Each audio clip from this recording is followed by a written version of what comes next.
Chapter 33. And Jacob went and dwelt to the south of Magdala-Dreph. And he went to his father Isaac, he and Leah his wife, on the new moon of the 10th month. And Reuben saw Bilhah, Rachel's maid, the concubine of his father, bathing in water in a secret place. And he loved her. And he hid himself at night, and he entered the house of Bilhah at night, and he found her sleeping alone on a bed in her house.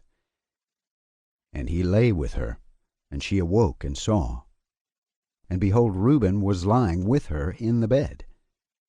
And she uncovered the border of her covering, and seized him, and cried out, and discovered that it was Reuben. And she was ashamed because of him, and released her hand from him, and he fled. And she lamented because of this thing exceedingly, and did not tell it to anyone. And when Jacob returned and sought her, she said to him, I am not clean for you, for I have been defiled as regards you.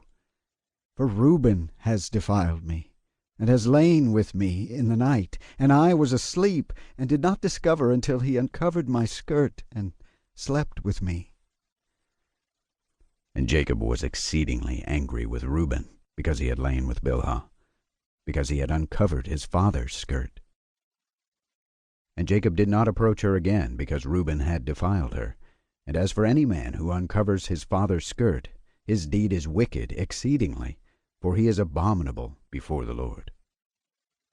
For this reason it is written and ordained on the heavenly tablets, that a man should not lie with his father's wife, and should not uncover his father's skirt, for this is unclean. They shall surely die together, the man who lies with his father's wife, and the woman also, for they have wrought uncleanness on the earth. And there shall be nothing unclean before our God in the nation which he has chosen for himself as a possession.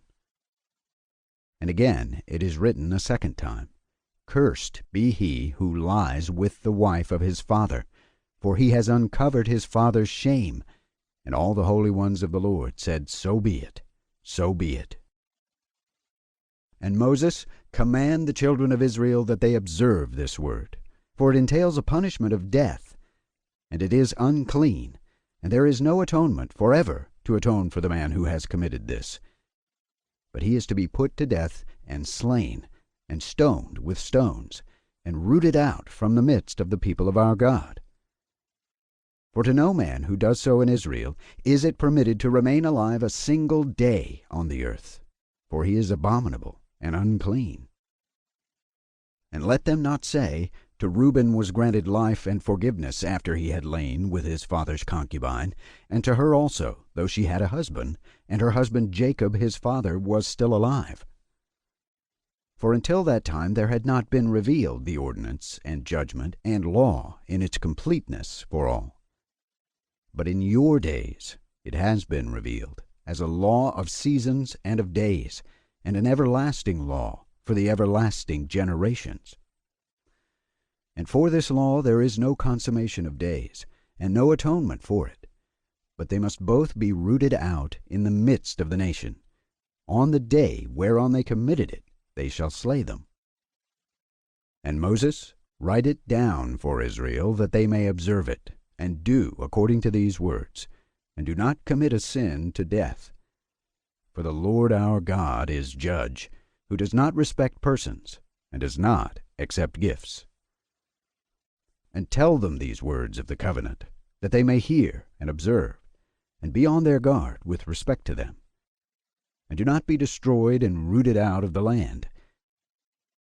For an uncleanness, and an abomination, and a contamination, and a pollution are all they who commit it on the earth before our God.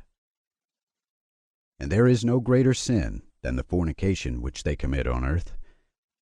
For Israel is a holy nation to the Lord its God, and a nation of inheritance, and a priestly and royal nation, and for his own possession.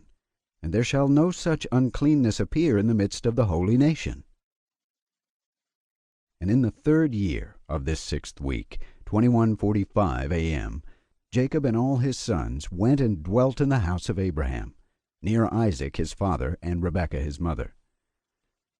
And these were the names of the sons of Jacob: the firstborn Reuben, Simeon, Levi, Judah, Issachar, Zebulun, the sons of Leah. And the sons of Rachel, Joseph and Benjamin, and the sons of Bilhah and Naphtali. And the sons of Zilpah, Gad and Asher, and Dinah, the daughter of Leah, the only daughter of Jacob. And they came and bowed themselves to Isaac and Rebekah, and when they saw them, they blessed Jacob and all his sons. And Isaac rejoiced exceedingly, for he saw the sons of Jacob, his younger son, and he blessed them.